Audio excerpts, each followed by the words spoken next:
All right, we have an assessment of the American dream. George, this is Talon right here, and here's a young person who has sat through the classes here at the mid-year conference here in Colorado and has listened to just unbelievable stuff going on that is impossible to fix.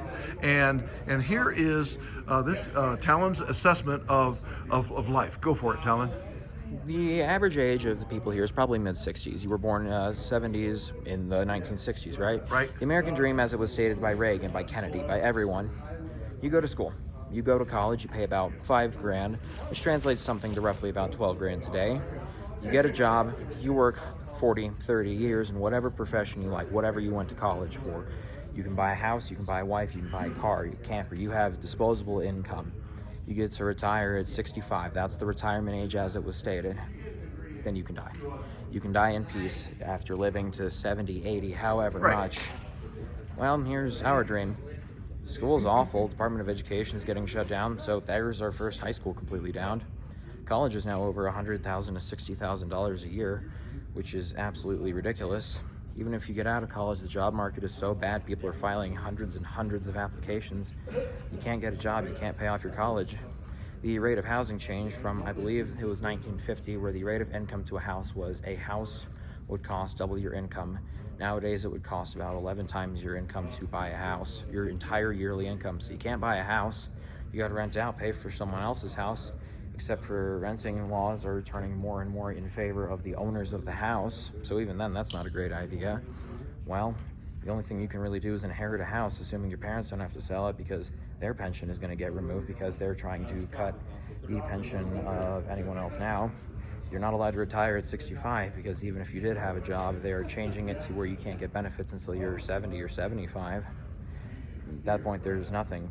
Even if you just want to try to go be a hobo in the woods, well, you can't. There's not much nature left. Colorado is going under massive desertification. There's nothing. Subsistence farming is dying out. People who know how to farm are being removed.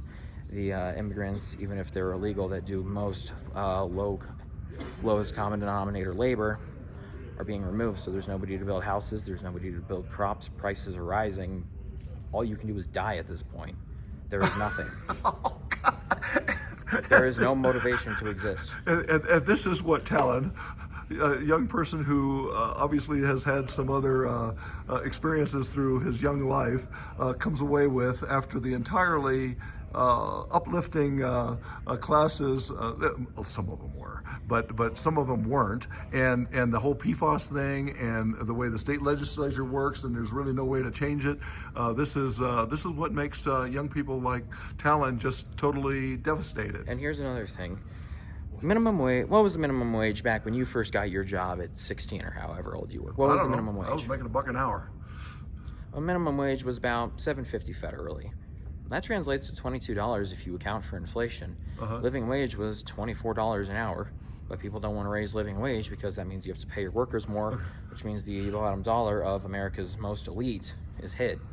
And through political control, it's suddenly so impossible to believe that not 300,000 people are being lazy, but 500 people are being so inexplicably greedy of our resources that they're destroying the planet. They are shoving us beneath them. It's exploitation. The wealth disparity between the French peasants and the French monarchs during the French Revolution is actually less than it is between the average American and the average billionaire nowadays.